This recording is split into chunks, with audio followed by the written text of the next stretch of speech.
Well, good evening, everybody. It's a pleasure to be back. George Morgan here at your service. It's PSGL, it's Wednesday night, it's Spain tonight as well. Lots on the table, lots of battling. The title contest is still alive and kicking. And Jack, it's only taken us 10 rounds. We're on the 11th. It's all to play for. Boromant goes on the inside and takes the lead on the final lap of the race. Now it's side by side between Boromant and Bonnar, but Boromant's got the inside. Brings me a guest star here in this phenomenal race. Cameron Dowd looking to take P2 in his very first PSGL F1 PC race. Incredible to say the least. You see there, Putin to lead. 1.5 seconds. DRS is the name. And a big good evening to you, ladies and gentlemen. Welcome back to PSGL. We are here for the final round of the season. Who would have thought? Hold on a second, I have to pose for Twitter. I'm going to do a bit of an Irish thing called a scan. No, don't post that one, Oscar. We'll do the Vettel point. Nonetheless, let's get back into things then, ladies and gentlemen. PSGL F2, final round of the season.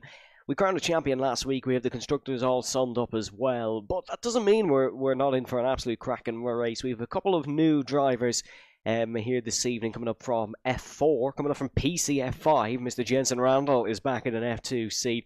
We have a great grid coming for you here this evening. We have a lot of drivers. We're looking to end this game cycle on a positive note. It's been up and down for some, but they're looking to try and end in a very positive manner. Let's get straight into the swing of things then, shall we? And look at our standings for one last time before the final round of the season. So as you can see, Dirk is confirmed as champion, a 22-point gap over TRT Danielle in second.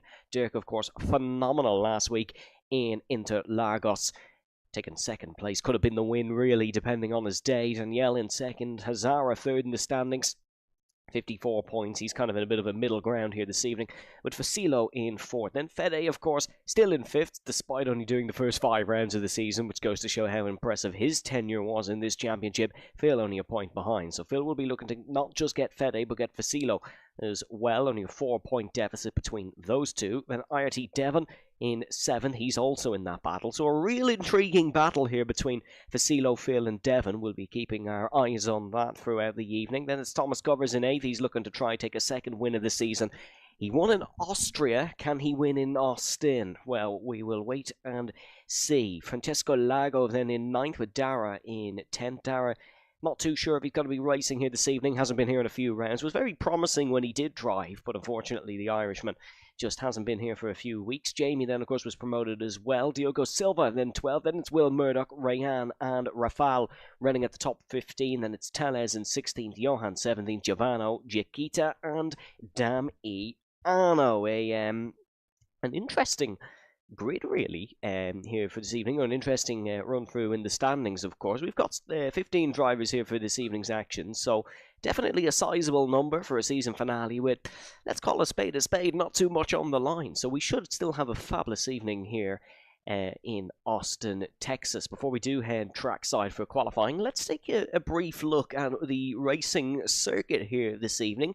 It's one that you'll all be used to really in PSGL, especially in the F2 tier, because if you can remember, and I think a certain man watching might remember as well, James Head, it was the first time the suit was ever brought out, especially by me, as you can see, evidently not doing that again here this season, but it was season 32, round 11, ironically round 11 as well, and the season finale, that saw a 3-way title fight be concluded pretty much. It was TNR Vollerkongen who won the championship on that day. Roland took the win for Alpine. It was a very impressive day for him. But we had three drivers on tonight's grid who did, or in this season's grid, I should say, it's 2 on tonight's grid. Devon took 6th on that day. Will Murdoch took 7th on that day. Fede took 9th, but obviously Fede not here. But this is the Austin, Texas Circuit of the Americas, that's what it's called. I couldn't think of the name of it, but it is the Circuit of the Americas in Austin, Texas. Plans for the circuits were first proposed in July 2010. It was by promoter Tavo Helmond, a former racing driver who had competed in Formula 3 in the 1990s. He secured a deal with Bernie Eccleston from 2012 onwards. You'll never forget that video, our first real look at it with David Coulthard rolling the tyre down the hill. We knew we were in for a fine racing facility, and we're in for a fine race here this evening. Qualifying just getting underway. No times being put on the board yet, but we are almost about to. Well, we're 1 minute and 10 seconds into it. That is technically almost 2 minutes into it. So qualifying will be getting started now. First man to go on a lap here. It's going to be one of our new boys for this evening, but he's certainly not new to a PSGL grid. This is Jesus Jensen Randall, who is a man with some prestige, I suppose, in a league racing setting. He's a man who's well used to these little virtual races we do, and he's a man who's been in the thick of it from time to time. He'll be looking to improve upon his previous results, maybe on the PlayStation. He's been racing in the PCF5 tier, of course, for his season here in Season 36. His teammate Casper Flack has been in the PSGL F4 grid. I stupidly asked the boys, I said, best of luck from F3 in towards F2. You're in the big leagues now. It turns out neither of them are from F3. One's from F4 and the other is from PCF5. But I always find these sort of races really intriguing. I find it really fascinating to see how they can compete, because it's been a long season for some of these F2 boys. If you're Thomas Covers, if you are maybe Devon, ML Slash, Michelle, it's been a long season. But Casper Flack and Jensen here this evening both are rejuvenated. They're both ready to go, and they want to prove something here in the last race of the game cycle on any PSGL tier. Well, obviously we do have F3 and F1 coming up later, 8 PM. You can tune into those. But in terms of the 7 o'clock races, this is the fourth last race, I want to say. Yeah, I believe we do have F5 going as well. Yeah, this is the fourth last race, as Jensen Randall has not started it in efficient fashion. He's ran wide, I think, for the final corner. But yeah, fourth last race.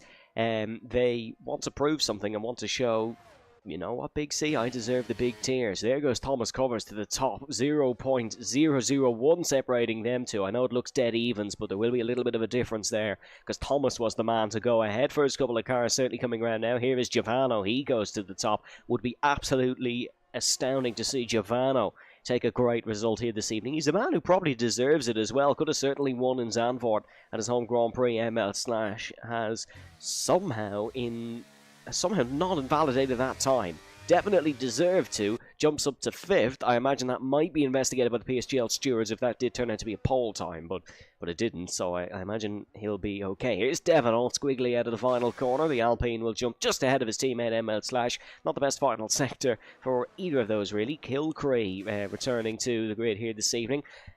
I tell you what, Kilcree's a name you've seen in the league racing scene. No pun intended. Whether intentionally or not, you'll definitely have seen Kilcree doing some races. Was he in Team Mentalism, I'd like to say, as Rafal? My goodness me, all out of shape, heading through the first sector, which is, of course, modelled off Silverstone's Maggots, Beckett's and Chapel section, realistically. But equally difficult, and certainly not a lesser copy, certainly not easier by any stretch of the imagination. It's maybe even more difficult, depending on your driving style. It's very much a section of track that you got to get perfect. You're going to have it ebbing and flowing, and Rafal not necessarily achieving that, but still showcasing an excellent performance in driving ability and in skill, really. It's quite a skillful thing to catch your car in the way he just showed us in qualifying, and Rafal doing an efficient job of that. Kilcree, we're keeping an eye on his times as well as Rafal. It's currently 1:31.4 that Giovanni said that's the quickest time, and it's actually James Head who once said this, and I've repeated it probably on every F2 broadcast ever since at the Circuit of the Americas. Well, I mean, there hasn't been one ever since, as we alluded to earlier, but one thing about Texas is it's not necessarily similar to every other circuit where the quickest times will be in the last runs. As you can see by the 4 drivers not setting a time, it's quite difficult to put in a pressure hot lap here at the Circuit of the Americas. So if you're a driver maybe who struggles under a pressure scenario, you might find yourself in a spot of bother come the end of the session when you're not able to get a proper time put on the board. A couple of drivers maybe struggling with that in the early stages, but lots of drivers in the pits now. I'm sure we will be seeing more times come the end of the session. Question from that very man, James Head. Let's have a read of this one. He says, An insightful question regarding Dirk in PSF1. How do you think he'll fare in his debut in the top tier this evening? The last I heard from Dirk was he's done 3 laps of practice, doesn't expect to be in the top 5 in F2, and he'd be very happy with finishing the race. So in all honesty, I'm not too hopeful for him. But Dirk is a really consistent driver, and we were talking about those pressure laps. Dirk has been nicknamed by me Mr. Clutch, because really when there was a pressure scenario this season that involved him, he really, really took it in his stride and was able to capitalise upon, I wouldn't even say others' mistakes, but just his ability to perform at the right moments. There was plenty of races this season where he was kind of put under the caution a little bit. Qualifying at Zandvoort is the big one for me. He, of course, went on to win that Dutch Grand Prix. Azerbaijan as well. He was so quick in qualifying. Didn't go on to win the race. Danielle just pipped him in that regard, but still. Dirk, really, really good in the clutch moments. So if there's a point tonight in PSF1, which you can tune in, of course, with James Head and Byron Hale at 8 p.m, if there's a point tonight in that PSF1 race where Dirk does encounter a moment where others could crumble, he'll take that in his grasp. He'll grab it with both hands and seize the opportunity. But his pace around Coda is questionable, and that might hold him back here this evening. I definitely think for next season, if his pace is good in the new game, he's absolutely dead set on for, would I say a championship challenge? I might say a championship challenge. Remember our last champion, other than Dirk or Matteo, he went on to win the championship this season in F1 in quite dominant fashion, may I say. I haven't watched every race in F1 this season, but definitely took it with plenty of rounds to go. In what's traditionally a very close tier, of course, being the pinnacle of F1. Some of you might remember back to the Wilson Hughes Duncan Hoffland battle days. Those were excellent. And Matteo kind of just took the fuel out of everybody, didn't start any fires across the grid, just had a steady enough season and took the championship. And usually you don't say steady enough season and took the championship in the same sentence, but you can this season in regards to the Italian stallion. Here comes Thomas Covers in towards the first sector now. We're back on action here in PSF2. 8 minutes and 36 seconds to go here in qualifying. It is a 1/10 of a second gap between EPL Giovanno and Thomas Covers. Giovanno, it wasn't the best week for him last time out in Brazil. He only managed to finish 13th. He was the first of the non-finishers. But I say only managed to finish 13th. He did retire pretty late in the race. It was an unlucky evening really for him and Interlagos, but certainly nothing close to his debut in the Netherlands, where he honestly could have won it. And that is a very, I suppose, disappointing thing for Giovanni that he didn't win it, but it does light the fire in his belly and keeps him hungry for more, which he's hoping to take here with the absence of that championship leader and the absence of Danielle as well. Danielle not going to try and close the gap to Dirk. I suppose not really reason to do so. He has lost the championship. And that allows Giovanni and Thomas Covers and Casper Flack, who's performing excellently in third. He has validated his second qualifying attempt, but nonetheless, there could still be improvements across the course of the evening. Here is Phil. This is an excellent improvement from him. 4.5 tenths of a second of the better, heading in towards the final sector here at the Circuit of the Americas. That'll be Phil into fourth. Really nice job there from IRT Phil. He goes 2 tenths of a second off that pole position time from EPL Giovanni, but Phil is never a man you really associate with qualifying. As Giovanni does improve that benchmark a little bit, it's only 0.5 tenth of a second that he does improve it by, but an improvement nonetheless. Here's Jensen Randall across the start-finish line, starting a lap, I believe. No, just finished one, so there was no positional improvement there for him, as we do see Thales jump up to 5th. So great lap there for Thales. Here is the previous PSF4 champion, and now officially PSF2 race winner, EPL Rayan. He managed to take the win last time out in Brazil. He won't be taking pole position on this lap. I'm not too sure why he hasn't dove into the pit lane there on that one. Wanted to finish the lap nonetheless. That's a 31.6. That will put him 2 tenths of a second off pole position. I believe that would put him into... it might just be behind Phil there for Rayan. But pace positive nonetheless. That was Kilcroy who's gone to second in the Sauber. We're still waiting a time from Rafal down the order. Here's Diogo Silva across the line. It's a 10th of a second improvement for him, but there is no positional gain. Still, top 12 separated by less than half a second. That was Hazara, who's jumped up to 4th, the Norwegian. Traditionally not one of his better tracks, I'd say, the Circuit of the Americas, are going by the tracks he's been good at this season. But still, nonetheless, always a man to keep out of when an opportunity arises. Opportunities arising very much this evening with some of the absence of the quicker guys. Dirk, the man we were speaking about, the man I went on probably a 2-minute ramble about, saying he's predicting a covers win. He has, actually, he's almost made contact there with the Sauber Kilcurry. That was very close between those two. The thing about covers here is he has that win under his belt now. When he didn't have it before Austria this season, you can never really consider him for a win, because we didn't think he had not necessarily the ability. He certainly had the ability to win, but not, I suppose, the bottle, as they say. He wasn't really able to absorb that pressure a few times. There was a couple of strategy blunders, not this season, maybe last season. The Hungara ring stands out to me. But now that he has that win, you can always tip him for it. As Devon, big improvement to second. Got 6th here, remember, the last time we came here in season 32. So that's a great lap for Devon to jump him up to second. But what I was saying about Thomas is, he has that win, Giovanni doesn't.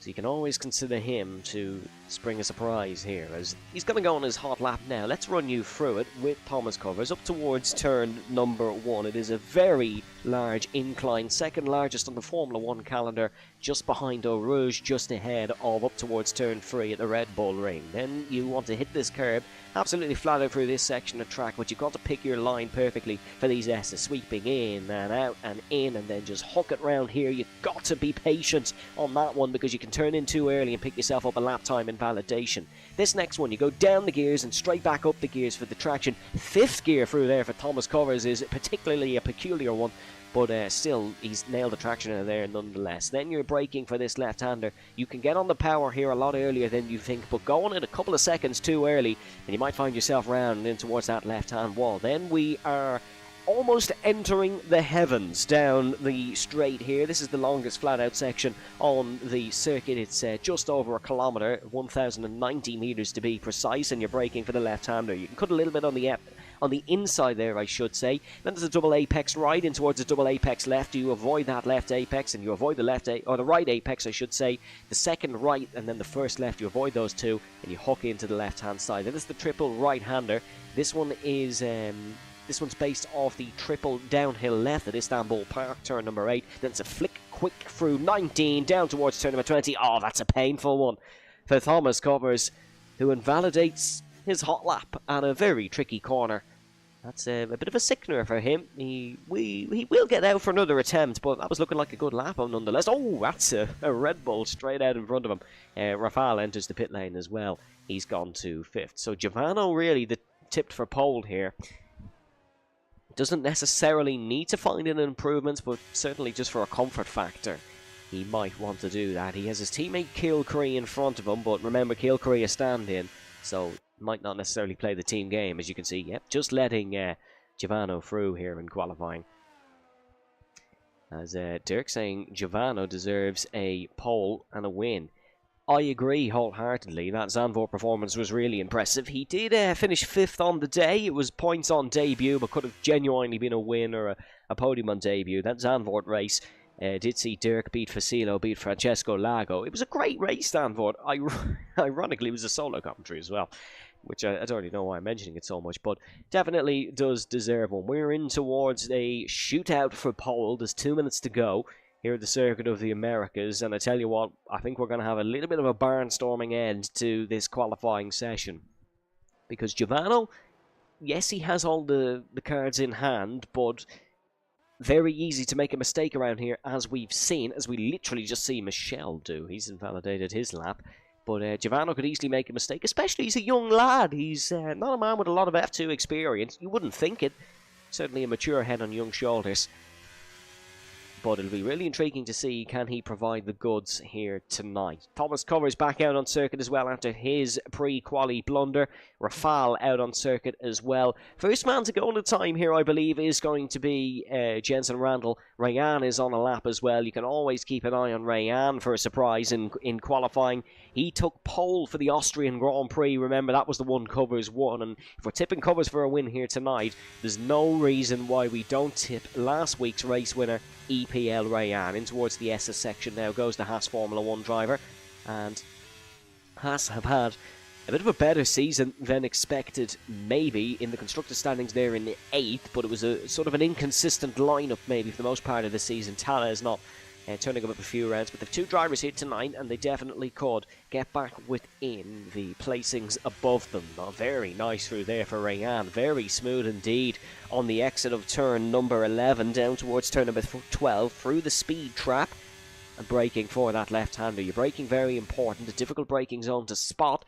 But Rayan is... we'll get the sector split time here, and then we'll check on some of the other front runners and see how they're performing. Rayan, yep, very good time. 0.229 improving. Giovanno, 0.3 of a second down in that first sector. That's that mistake we were speaking about. Casper Flack just entering that second sector as well, as does Thomas Covers starts his lap. Hazara heading down the back straight. Phil just about to enter the back straight, but it's a huge tank slapper for IRT. Phil heading onto the back straight. The German driver looking to try and maybe take a pole. A surprise one at that, but he'd have to perform very well through the final couple of corners. There goes Rayan, jumping up onto the front row of the grid. That was a very good time indeed. How is Giovanno performing? It'll be one of the McLarens across the line next. Jensen Randall, I believe. He's going to jump up to 7th position. Giovanno dives into the pit lane. He's completed his time. Casper Flack entering into towards the triple right-hander. Do keep an eye on the other Sauber as well, though, of Kilcree. He enters the pit lane. This is this difficulty on the final lap. Hazara will follow suit, so will be Casper Flack the next man to have a go? No, it won't.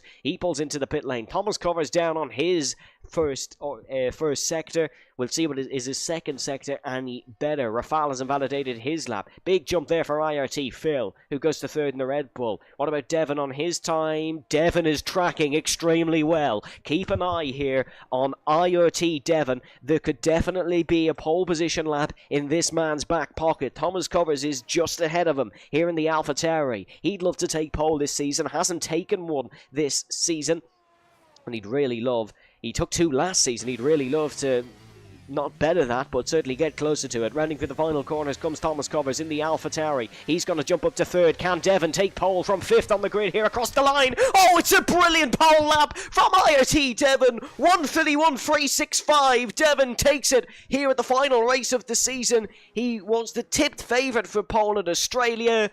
But here at Austin, Texas, he's going to be the man to take it, narrowly beating Giovanno. Giovanno just can't seem to get that first position right beside his name. An excellent time there for Devon. Will Murdoch will play no further part in qualifying, but it is the Alpine driver of IRT Devon, I should say, the Dutchman, who will take pole here for the Grand Prix of Texas. That's a really impressive one from him. He was second, of course, in the PSF 3 standings last season, lost the title narrowly. Oh, sorry, in season 33 he was the second. Not quite second in the standings here, but equaling his qualifying performances. Back then, it is Devon on pole ahead of Giovanno. Rayan in 3rd, Thomas Covers 4th. Then it is Phil, Casper Flack, Diogo Silva, Rafal. Then it is Jensen Randall, Hazara, Tales, Kilcree, Michelle, and Will Murdoch, bottom of the barrel. But remember, 16th first in Paul Ricard for Will Murdoch. You can't really doubt him out, folks. It's going to be the final of season 36 here for the PSF2 Championship, just coming up after a very short commercial break.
Well, folks, welcome back to Austin, Texas. It's straight into the action here this evening. No restarts needed.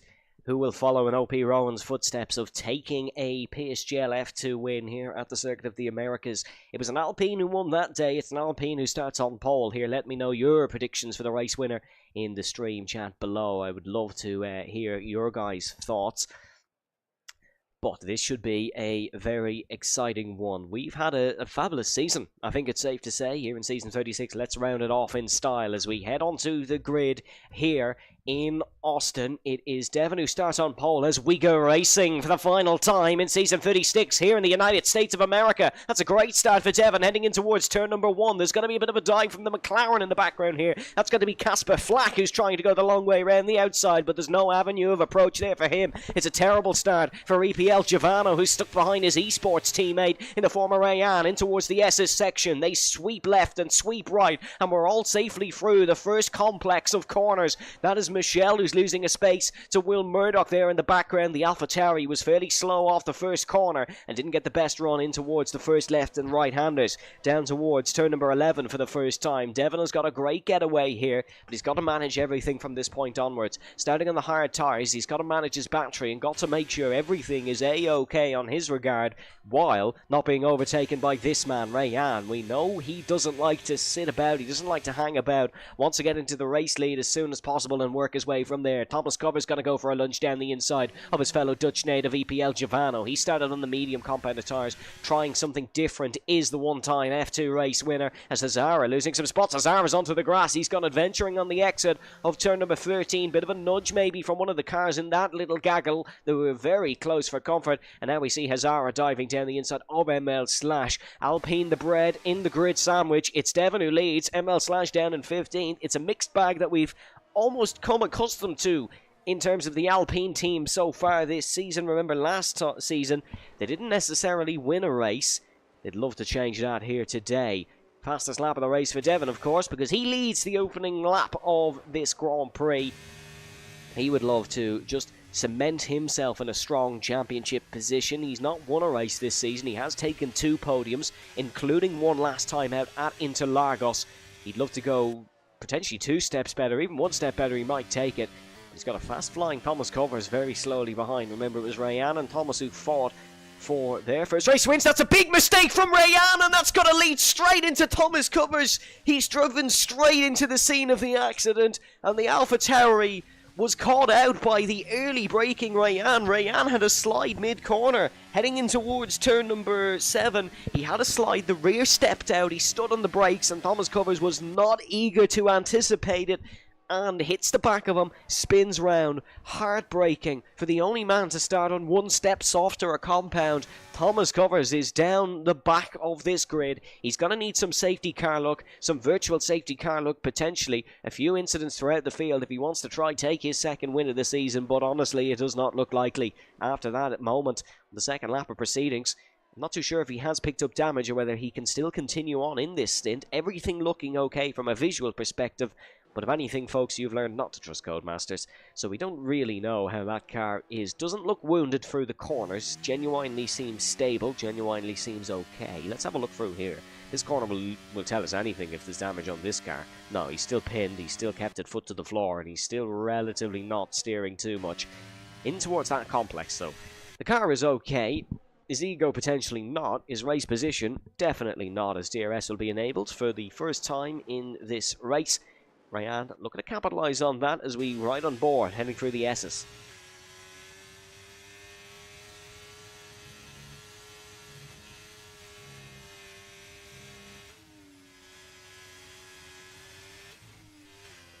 First penalty of the day goes to Michel, that's down in 13th. Honestly, like, I'd say Franz Tost is glad he's left that team because AlphaTauri are not having a good day today. Here comes Will Murdoch and EP. Oh, sorry, no, apologies. That's Rafal who's actually made the move. We've just become so used to Will Murdoch really making all the crazy moves in this grid in the Mercedes that we're not giving Rafal his fair dues. Hazara looking to try hang around the outside of Michel. Hazara was another man who had a problem on the opening lap. I think he got a little bit of a shoulder, one maybe a rugby team would be proud of, heading towards turn number the grass at turn number 13, I should say. So he's looking to just try and make moves back through the field. Thomas Cover's already catching. He's caught 0.8 of a second from this time last lap back up to the field, but you would expect that considering he does have better pace than these guys. The car looks okay, he is on a better tyre, although might have been dirty for that first lap, but should have cleaned up now, in all honesty. Rayan, though, still just... Look, he's making me look a bit of a fool, because I said he'd be eager to overtake. He's done the absolute opposite. He's kept a full tank of battery, and it's a sort of a level of maturity that we first experienced for the last time last week, and he went on to win. So, you know, it's working. As Jensen Randall, fastest lap of the race for him in the McLaren, goes to show that PCF5 tier is quite fast after all, if he's setting fastest laps here in F2. McLaren, if you're not a frequent watcher of F2, if you are a frequent watcher, you've heard us talk about this many times, they haven't scored points yet this season. They got a car in the top 10 last week, and he got chucked out of it on a penalty count.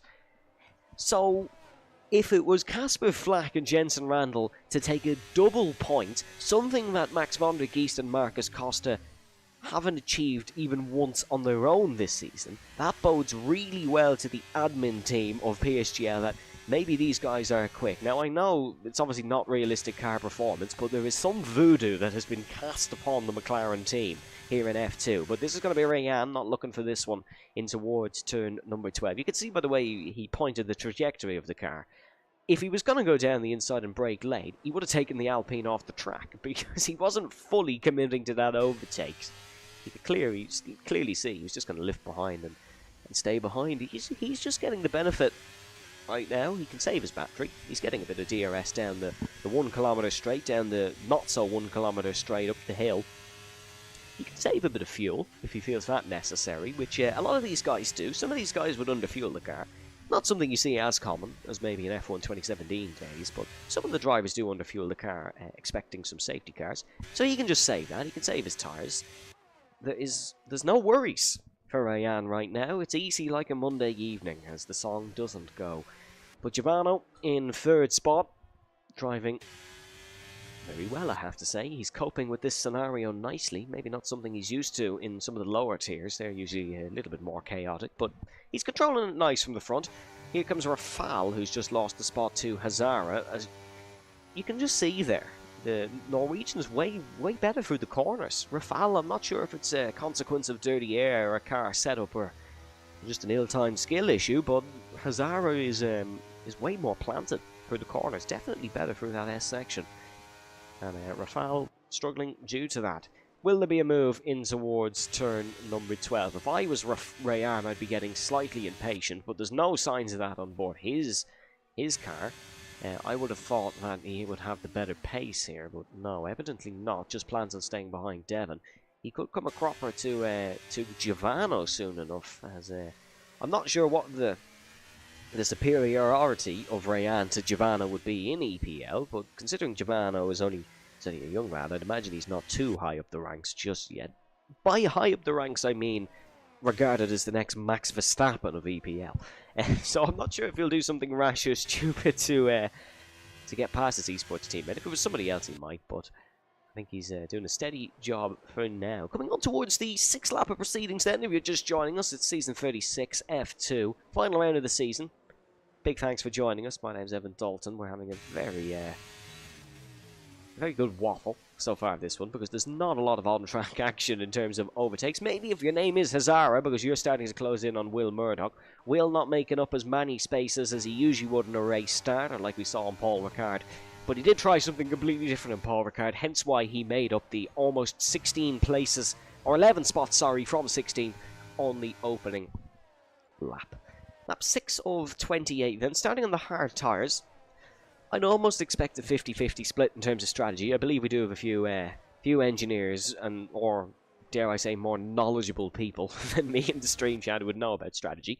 But from any race I've commentated around Coda, it's usually a bit of a 50-50 split. Wow, that was Kilcray way wide out of the final corner. He has problems.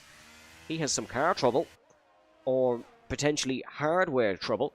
For Kilcray, that's pulled off to the left-hand side, down the main straight. That car is not running right. Let's have a listen in. No, there's some issues for Kilcray. You can see he was going down the gears on the straight. Not typically what racing drivers do. So there is some issues there. He seems to be back up to speed now. It's a really peculiar one. We'll have to try hear from him after the race if there was some issue. To me, that looks maybe like his wheel turned off or something in that regard.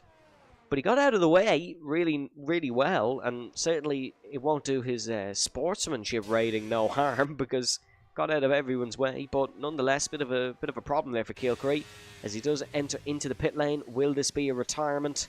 It will. So Kilcree, the first man out of this race. Unfortunately, his F2 return or debut in season 36 only does last the 7 laps, and he's out of the Texas Grand Prix here, the final race of season 36. Disappointing, but his teammates still within a good shout here for the Sauber outfit. In terms of constructor standing, Sauber in 9th with only 35 points, but they haven't had a consistent lineup.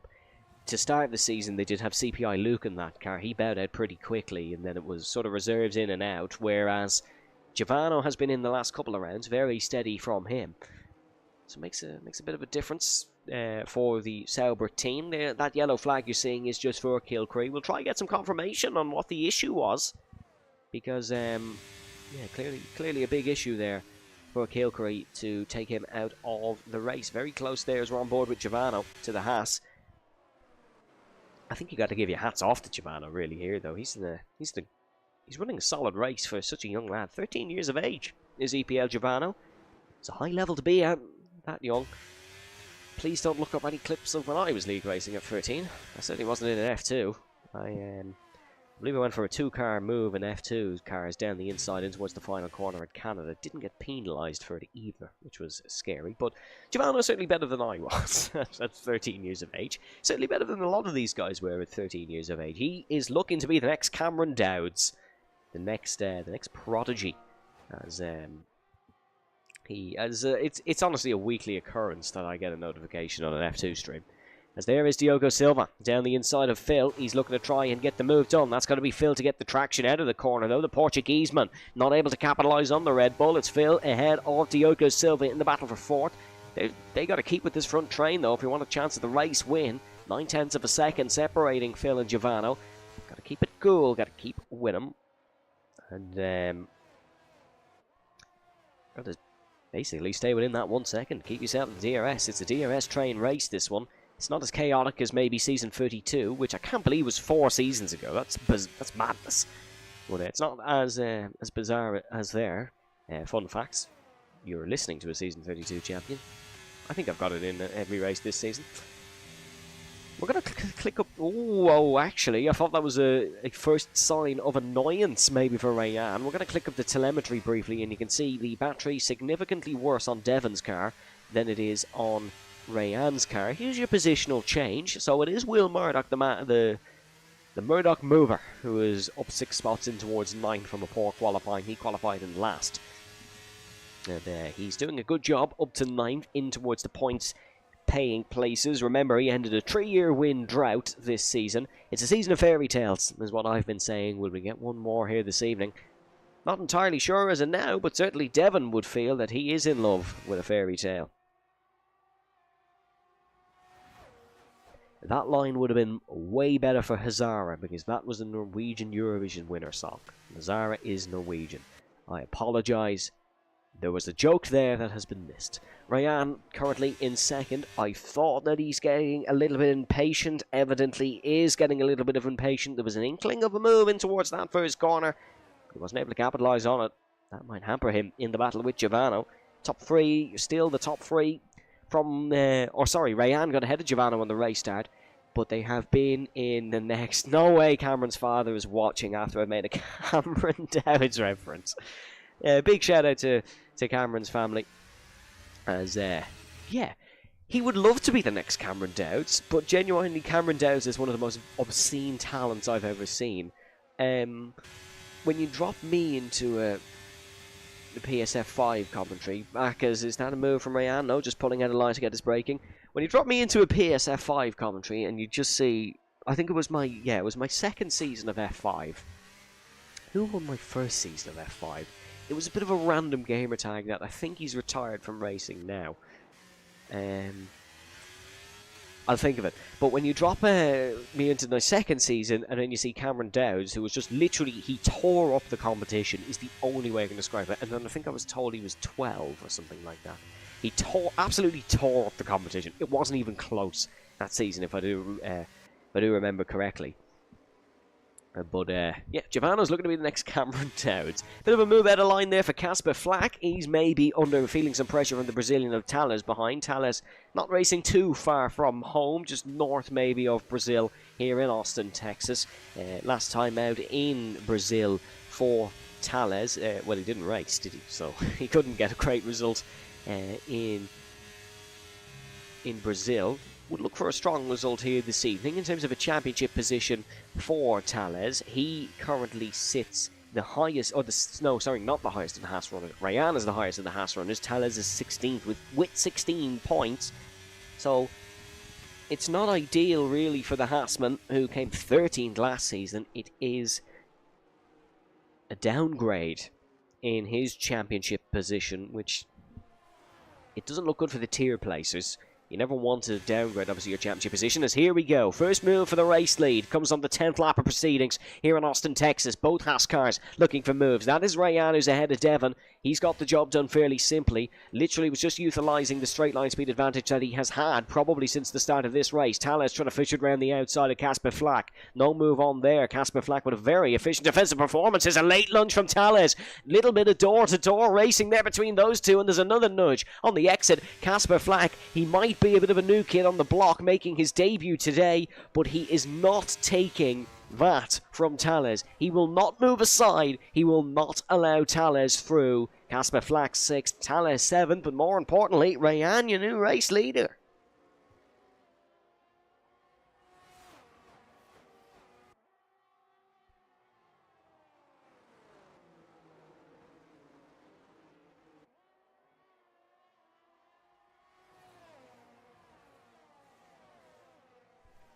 Down in towards the S's. Oh, James. That's a dreadful joke. James out in the stream chat saying definitely not taking the flak with that move. Oh, for crying out loud. If you want more like that, you can check out PSF1 at 8 p.m. James said Byron Hale. Byron, my usual firing partner. You can check him out in the F1 race later. As I'm still trying to think of that name, who won the F5 championship. It was season 28, I can remember it. It was Namsco, that's who it was. It was SHW Namsco. SHW Esports still a thing. Here's Devon, down the inside of Rayan. He's going to make a late move for the IRT Esports team, who are definitely still a thing. Rayan forced onto the curb. He's not going to be too happy with that one, as he's very wobbly out of the corners. Rayan potentially going to be frustrated with being shoved onto the curb, but I think it was a clean enough move from Devon. Could have left a little bit more space potentially, but not penalty worthy in my eyes. He is ahead though, and these two may be dueling for who's going to pit first. As I thought Devon was almost going to follow the line there into the pit lane, but no, doesn't do it for now. Sits behind for the time being. As here comes Rayan down and towards the first corner. These two are hungry for this race win now. Just eases off. His sense takes the better of him. He's driving with his head, not as hard. Casper Flack and Diogo Silva. This is Flack trying to cut round the outside. The Portugueseman just giving him the warning there, going, nope, you're not going to get the outside that easy. The McLaren stays behind for the time being. Beautiful overhead shot here, the first sector of the Circuit of the Americas. This race is spicing up now. 890 acres, this total facility. Located in Travis County, just near Austin, Texas. Technically not in the city of Austin, it is in Travis County, but I mean, it may as well be in Austin. It's like you say, I suppose you say Monaco is technically in the neighborhood of Monte Carlo, that sort of situation. But a fabulous racing facility here in Travis County, with a lot of inspiration taken, of course, from Silverstone, from the Hockenheim Ring, and from Istanbul. We're through the Silverstone section, down towards the Hockenheim Ring section, and you can see there's going to be a swap for the race lead. There is a swap in the background as well. Casper Flack going for 5th spot. That's going to be Rayan, who gets past one Alpine, and in another blue car, Diogo Silva is the man who loses the spot there. He's going to keep the car up the inside, and Flack is going to have to try hanging around the outside. Here comes Casper Flack. That's a brilliant move from the young man. Debut in F2, you'd never think it with that sort of overtake. Casper Flack up to 5th spot here, in towards the high points paying positions. He's looking for McLaren's first points of the season. I can't believe I'm saying that in the final round, but he is. McLaren on 0. Flack looking to wipe that away. He's doing it the right way, up to 5th.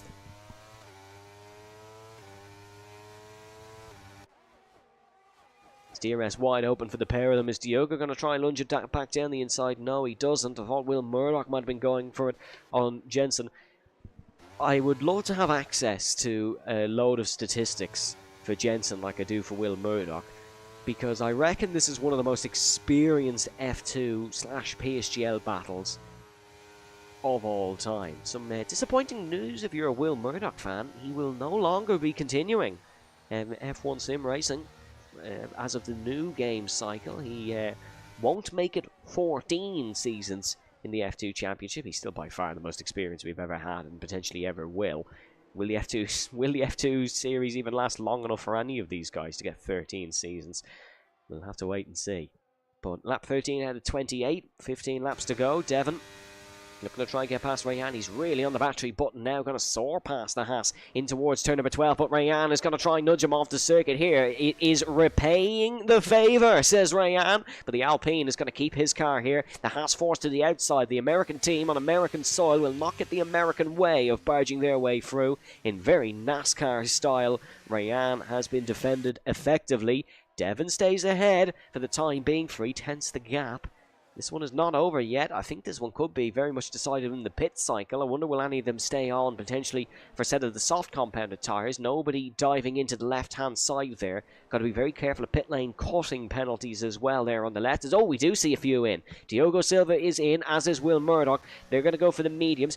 And look, I might not be right with strategy most of the time, but I believe I remember saying lap 14 is where these guys are going to pit. Absolutely correct, says you. Diogo Silva, Michelle and Will Murdoch all in for the Williams, AlphaTauri and Mercedes team respectively. Still very close to the front. Might be another move down into 12.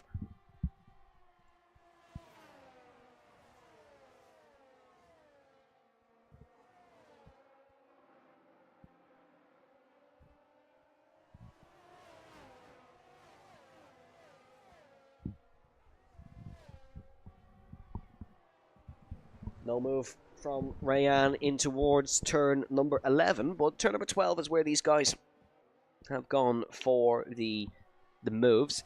How the American team would love to win on American soil. It would be back-to-back for Rayan if he could do it.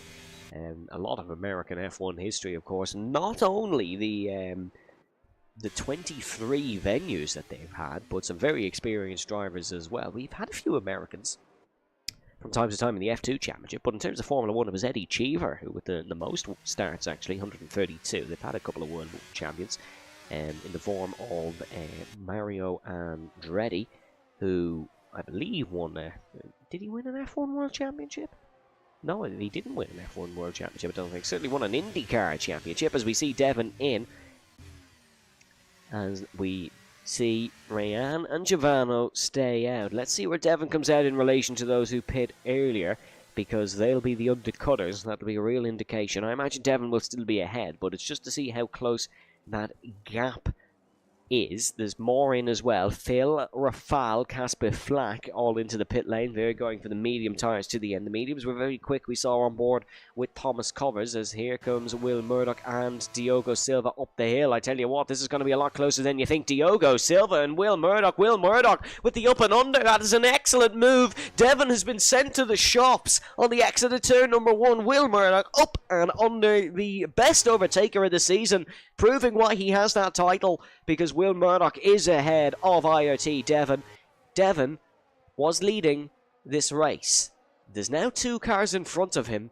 This undercut is huge. Rayan, Giovanni, Tellez, Jensen and Hazara could be in a bit of a predicament come the next couple of laps, because they might have to stay out and go long here, as Jensen Randolph does get ahead of Tellez in towards the left-hander turn number 12. But if Diogo is in the provisional race lead, Will Murdoch does have a time penalty. Here comes Devon, might be looking for this one down in towards turn number 12. It's going to be an incredible launch from Devon and in towards the Williams. And round goes Diogo Silva. It is a lapse in judgment from the Alpine, and Devon has potentially just cost himself a race win, because whether he takes it on the track now, it'll be certainly ripped from him in the steward's room. He just have to put that behind him and try continue on his drive. But if Rayan finds out that information, he will be delighted. Will Murdoch in a great spot now, because he's the car in front of him picking up a penalty post-race. I can almost say that with certain. And he has Diogo Silva, who was in front of him, gone. But IRT Devon will probably not win this race unless he does go on an absolute monster stint and pull out the gap. But that will be a post-race penalty. Definitely not a move you want to go for. Here comes Rayan. He's going to come out behind Casper Flack. Diogo Silva going to try hook it round the outside. What a position Diogo would have been in. He's still going to try and get the traction here down towards turn number 2. And they're going to be too wide in towards the S's section. Oh, a bit of a collision between himself and the Red Bull. A bit of wheel banging. There's 3 different lines in towards the S's there. They all come out unscathed, thankfully. It is Devon in your provisional race lead. And then it is Will Murdoch. I tell you what, I wouldn't count out Casper Flack from this one. The McLaren man could really do something special here in the PSF2 World Championship finale. As Thomas Covers picks up a penalty, Giovanni down to 10th as well. He's just played the wrong strategy here today, but might have the fresher tyres come the end. Fresher tyres, a big thing in Texas. You got to play your cards right. Tales not able to get past Hazara. There is some moves throughout the field. That is Giovanni, the man we were just talking about. Thomas Covers going way out of line to try and do something. Anyways, I wouldn't be entirely sure what he is trying to do, but he was trying to do something. That is for sure. Casper Flack, of course, remember, is the world champion in F4. He would love to achieve some similar success here. He won 3 races this season. He won in Spa, Canada, and won in Azerbaijan. He could have a chance to win here in F2. Remember, F4 not racing this evening. That's why Casper Flack has joined us.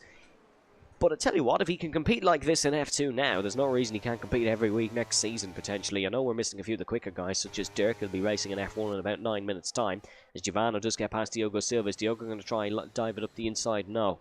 Diogo just a little bit of the walking, wounded after that incident with himself and IRT Devon.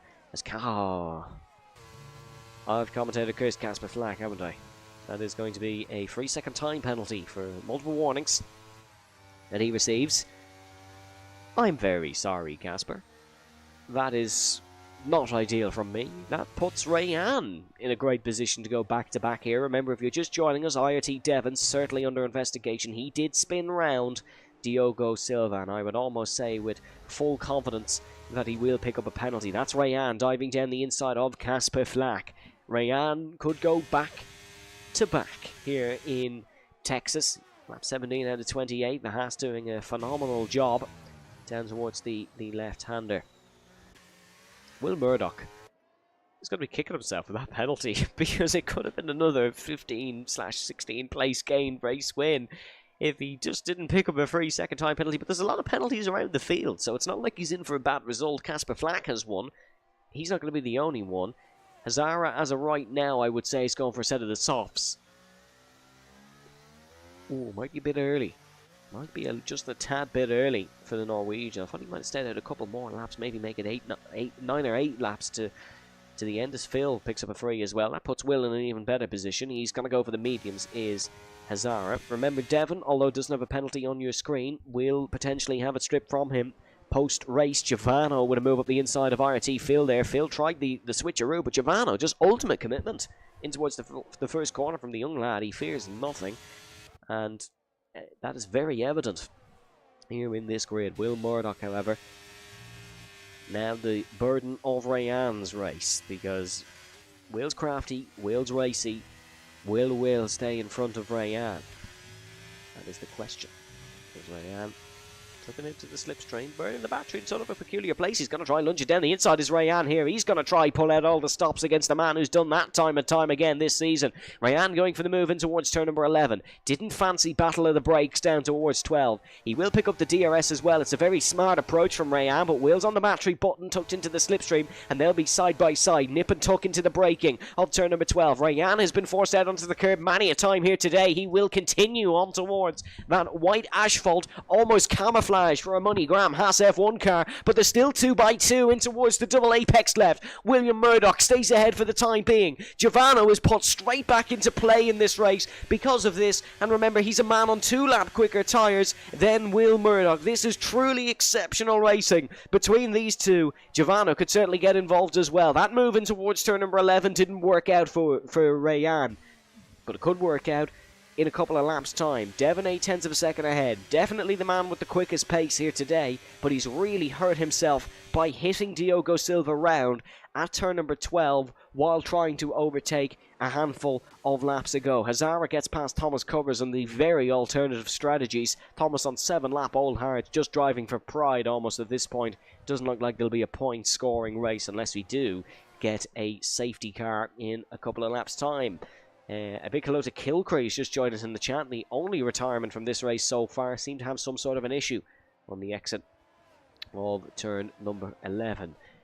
He might not be racing today, but he can't help but getting involved. Dirk saying Will Murdoch or Devon should keep Will Murdoch in his DRS and sort of use Will as a bit of a cork in the bottle, sort of a Carlos Sainz tactic that we saw in the Singaporean Grand Prix in 2023. I don't think Will or Devon are going to have even much of a say in what Rayan does, because he's waited this time for turn number 12 and he is ahead. Is Will going to lunge it now? Did look for it, but doesn't go for it. Going to try the old switcheroo. No, not on the cards. Rayan now up to second in a fantastic position in this Grand Prix is the Haasman. 9 laps to go, and it's looking like this could be a double for Rayan, but don't count out Giovanni just yet. Let's get an eye on Devon's battery. Rayan actually the better. Giovanni in a good spot as well. Will Murdoch in a great spot, mind you, despite him burning it on a couple of laps previous. But in a good spot nonetheless. Giovanni tucked up behind the Mercedes now, down towards the first corner. Is it going to be a lunge on Will Murdoch? Ideally, would love to get past the Brit as soon as possible, but it is not an easy thing to do. He's going to try the long way around the outside. But there's no avenue of attack that presented itself there as they come off the bump. Thomas Covers into the pit lane, retires from this one. I wouldn't be surprised if ML Slash has continued on actually. Thought he went into the pit lane, but Thomas Covers is out. Thomas, unfortunately, suffering some similar fate. Ran into the back of Rayan in the third lap of proceedings as Will, all out of shape through that very corner. This could allow Giovanni to have a lunge down the inside of Will Murdoch, who seems to be struggling a little bit with his Pirelli medium compound tires. The second softest, second hardest compound. Very much middle of the road here at this Circuit of the Americas Texas Grand Prix. If you're just joining us, perfect timing. If you wish to leave us, don't, because this is going to be absolutely excellent. Rayan could be looking for this one on Devon. Rayan, I'm not sure if he knows that Devon will be potentially picking up a post-race penalty, but he's not taking anything to chance. Rayan is in the lead of the finale here in Austin, Texas. Remember, these guys are fighting for a championship position. Rayan is looking to break in towards the top 10. Would do that with a race win here today, I think, irregardless of others' results, because he has driven superbly. And he's looking to continue his strong form. As Kilcree didn't actually have a technical issue, it was another reason he retired from this race. But certainly what way could we put this? Certainly a logical reason to pull over to the left-hand side nonetheless, but at least he did the right thing, pulled over and didn't hinder anyone else's race. Here is Giovanni on Will Murdoch, the most experienced man in PSGL F2 versus one of the youngest to ever grace a PSGL F2 grid. You'll never guess which one's just come out on top. It is Giovanni who is ahead, and the Sauber, I should say, is ahead of Will Murdoch and in this battle for the race win. Needs to get past Devon and start getting feisty with Rayan. That's going to be how he wins this one. The entire top 12 are all pretty much within the one train. What a race we're having.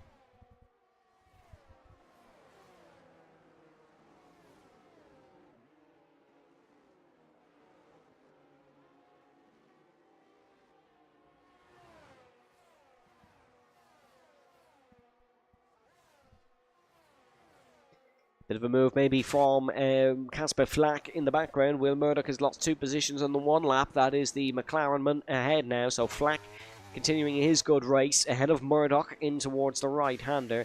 That's job done for the McLaren man. In terms of our battle for the race win, it's Rayan who has the ball in his court. If he can manage to extend his gap over Devon, that of course will extend the gap over Giovanni as well, who's stuck behind the Alpine. And Rayan will be able to stay ahead for the time being. Tales, in 8th spot, is going to be a major beneficiary of not having a penalty, because he doesn't have a time penalty, and the 4 cars in front of him all do.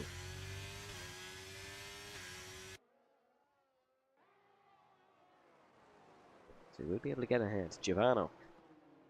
Joe's right in the back of Devon. It seems like we're waiting for a move here from Giovanni, not if, more when Giovanni can go for second, his first F2 podium, and maybe, just maybe with a chance of a race win. If you're enjoying the action, of course, remember folks to pop a subscription on the YouTube channel. A big thanks to those who've supported myself here in the F2 tier all season. And your support always greatly appreciated. So remember to pop a subscription. You can subscribe to the YouTube, through the Twitch. We have an active TikTok page and Twitter now as well. So make sure you do check that out here at PSGL. Hazara up to 10th. He's very quick, you know. Still great points potentially on the cards here for Hazara. There's a move there in the front as well. That's Tales as Will Murdoch gets past Casper Flack. Casper Flack's gone wide. Big problems for Casper Flack, who runs very wide in towards the left-hander. There's a problem for Will Murdoch as well. Will has a chip front wing, and it's going to be his final race in F2 that's ending in horrid sorrow, because he is down and out of this one. It'll be a retirement in the pit lane, I'm sure. Front wing damage for Will Murdoch. Casper Flack ran off the circuit as well, and it's going to be a woeful ending to Will Murdoch's illustrious PSGL F2 career for the time being. I'm sure he might be back at some point, but certainly that's a horrid way for him to end it. In terms of our battle at the top 3, though, still no change, so we'll keep an eye further down the field while we're almost waiting for these guys to make a move. Let's have a look at the telemetry here and see how the ERS situation is handling itself. So Giovanni 35, 19 for Devon, 38 for Rayan. So first and third in similar boats, as Will is not actually going to retire in the pit lane. He's going to go for a set of softs and take a fastest lap. That's one thing I like about Will, as oh! That is a huge moment in this race. Rayan has picked himself up a 3-second time penalty, and look, he's instantly putting on the stoppers to try and maybe hold up the field. Rayan has picked himself up a 3-second time penalty for multiple warnings.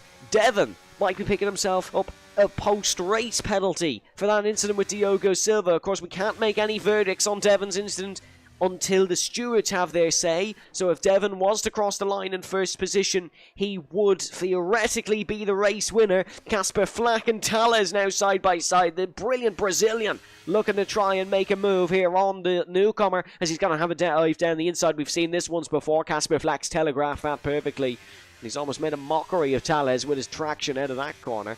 But big moment for the lead of this race. Devon back in front. Rayan has a 3-second time penalty. Giovanni could be in the driving seat for this one. He's got to try get ahead of Devon to guarantee it. But we all know how the stewards like to have their say post-race.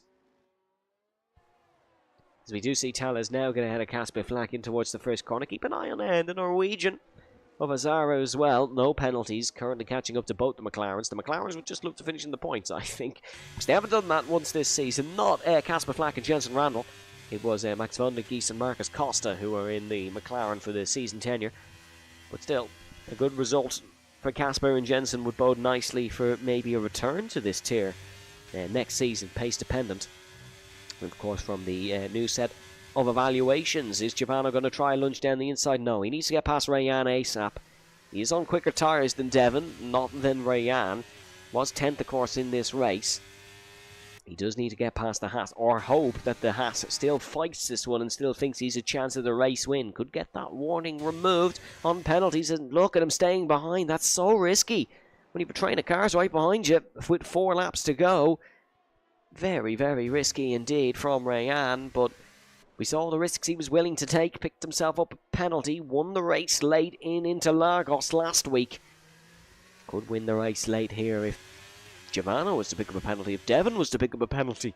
It seems like this is actual Formula 1 with the constant discussion of track limit penalties and white line rules, but this is a corker to round off the season here in season 36. We're coming on to the 25th lap of 28.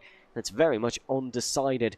There is a lot of stories here at play. The Alpine of Devon took pole position, came up from F3 last season and fancied himself for a couple of strong results. It is Rayan, who won last week in Brazil to take his first F2 win. Could have 2 wins this season, but narrowly missed out in Austria. He was first in F4 last season, took 2 wins there. Can he match that result in a tier 2 higher? And then you have EPL Giovanni, the 13-year-old Dutch driver who has raced twice in this tier. And if he could take a win in his 3rd event, that would truly be spectacular.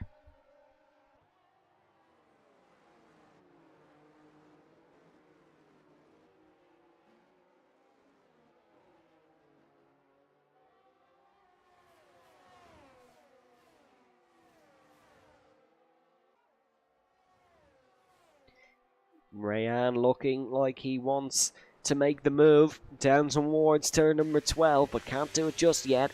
Giovanni very much biding his time as we do see Hazara now going for the move on the first McLaren of Jensen. Hazara still in a shed of this one, still with a shed of a podium maybe, if he could get up past Tales in the next couple of laps. Very quick on that fresh set of medium tyres there. 3 laps better than some drivers, 4 laps better than ones he's already passed. Hazara up to 7th position here.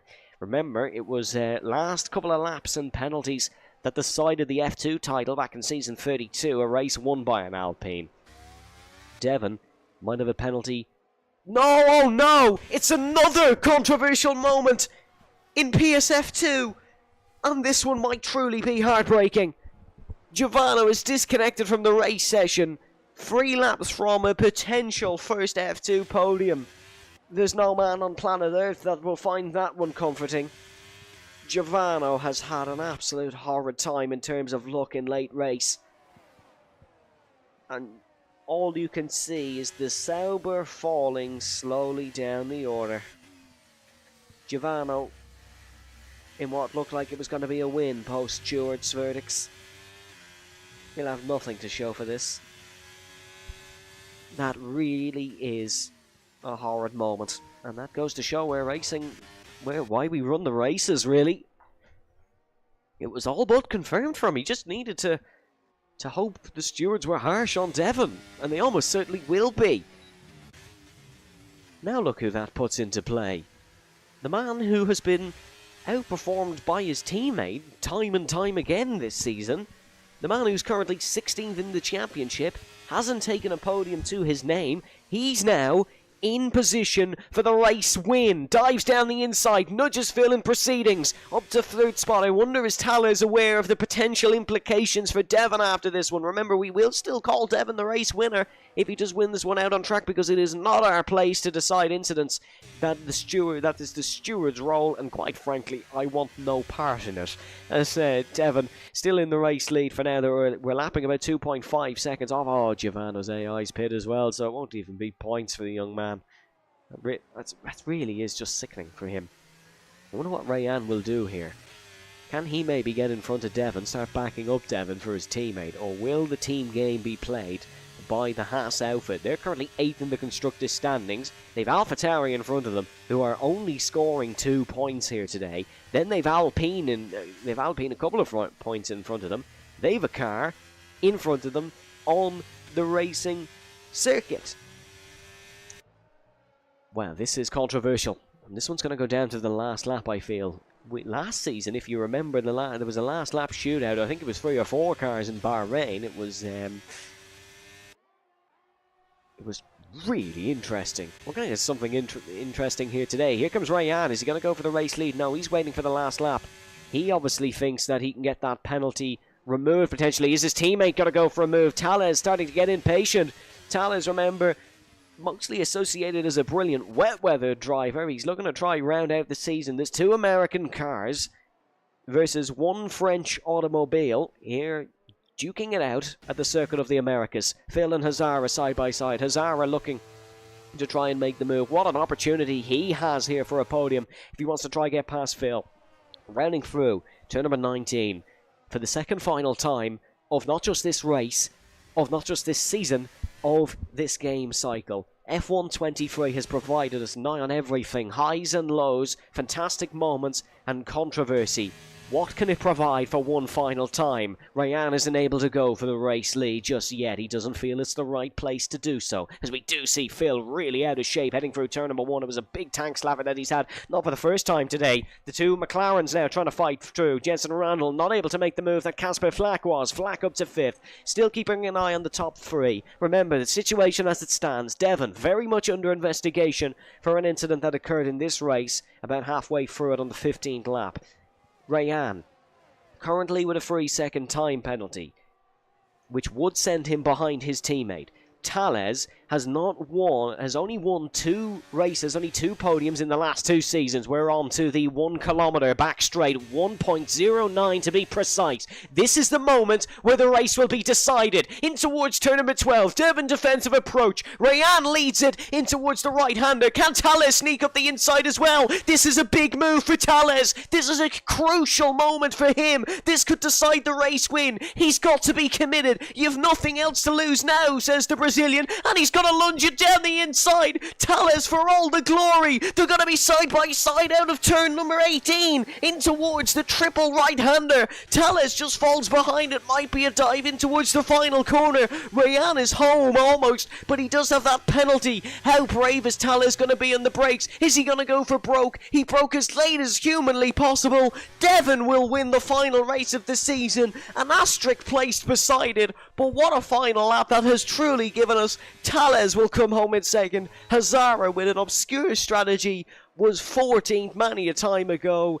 He'll come home in third. Thank you, season 36. Thank you, F1 23. That was fantastic.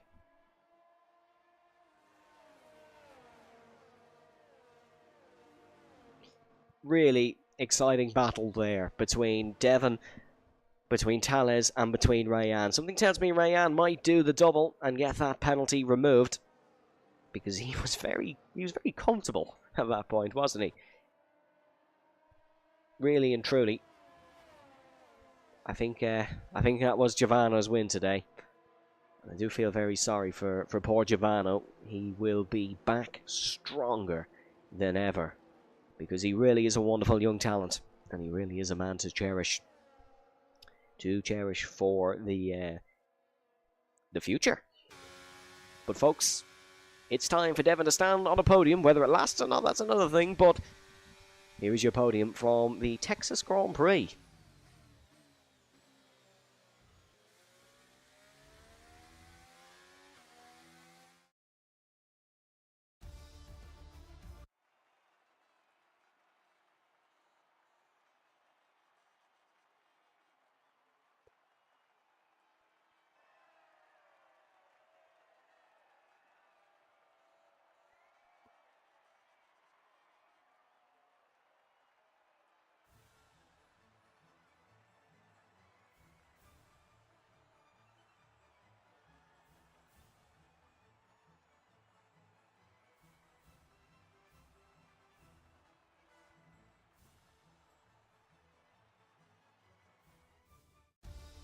Here's your post-race results then for the final time in season 36. Devon takes the win, ahead of Tales in second, and Hazara in third, Rayan in fourth, ahead of Casper Flack in fifth, and it is Jensen Randall, IoT Phil, Rafal, Diogo Silva, and unfortunately Giovanno in 10th. Very undeserved for Giovanno, definitely deserved more today. Did get the fastest lap nonetheless. ML Slash in 11th, Will Murdoch 12th, and it was CPI Michelle in 13th. Your non-finishers were, unfortunately, Thomas Covers and Kilcree. We are going to try get an interview of some sort for you folks to hear from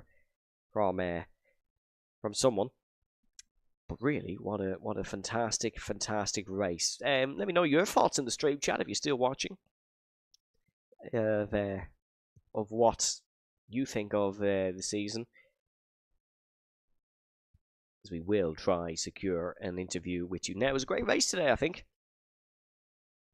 As Devon, unfortunately, not actually replying to me. I think he might be a little bit annoyed at potentially his performance today with that incident, because it was a win. It was a win if it wasn't for that nudge on Diogo Silva. As yeah, unfortunately, won't be hearing from Devon. Really, what a season we have had here in the F2 Championship. Really has been a fun one. Dirk, of course, your champion. That was confirmed last week. Aston Martin winning a double constructors, but 2 times on the game cycle. Remember, folks, action not just over yet. We've PSGL F1 coming up. Well, it's on now, pretty much. You'll be heading into qualifying shortly, as we will see some fantastic action. I think the next game should be a good one. If Codemasters produce a good game, we'll have a lot of good drivers coming up from F2 as well. As certainly drivers to look for me would be Giovanno, certainly. Definitely keep an eye on maybe Phil and Devon, who've sort of rejuvenated themselves. I would say keep an eye on Will Murdoch, but that's probably just in the braking zone. He won't mind me saying that. Keep an eye on Casper Flack as well. Great performance from Casper Flack today, actually. I thought he drove very well indeed. Forgot we have a face camera for a reason. As you're sitting on the interview room, I'm not too sure we are going to get the interviews. In typical league races fashion, they're all arguing, and I'm being ignored, unfortunately. But PSGL, what a season it's been.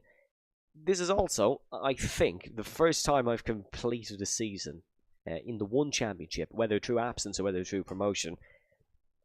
I've very much enjoyed F2. Was asked to do F1. Nope. F2 commitment. First time completing a full season, I think, from start to finish in the one championship with no absences, no subbing in for the tiers or whatever. It's been thoroughly enjoyable. I'm a bit far from the camera. It's been thoroughly enjoyable to bring it to you as well, folks at home. I very much appreciate all the support we've got this season. Big thanks to Oscar as well, who's been pumping out tweet after tweet for us on the PSGL Twitter. That's very much appreciated. And a big thanks to all you at home. There's been a couple of consistent viewers. Great to have Avatar with us most weeks. Great to have Cameron's dad, as his YouTube name is. And great to have so many fantastic drivers. Fortunately, we won't get to hear from anyone because I've been aired. But I think that rounds us off nicely, folks. I think that was a very good ending to a very good season, to a very good race as well. Congratulations to Dirk, who you can tune into now in F1. You'll be automatically redirected once we conclude our action here. I have that set up for you, folks, so no need to click anything. You can go get yourself a nice bucket of popcorn, a few drinks, and celebrate what's been a fantastic PSGL season. My name's been Evan Dalton. A big thank you once again at home. Make sure to check out our title sponsors, our social medias, and most importantly, stay safe, stay well, and we shall see you next time. Bye-bye.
nicely, and that is job done. Jarno Opmeer now to the last couple of corners now. His finest drive, his greatest drive, and he's done it at the Circuit of the Americas. He returns to the top step of the podium. Once again, the GOAT is back. Jarno Opmeer wins the US Grand Prix in a stunning Grand Prix.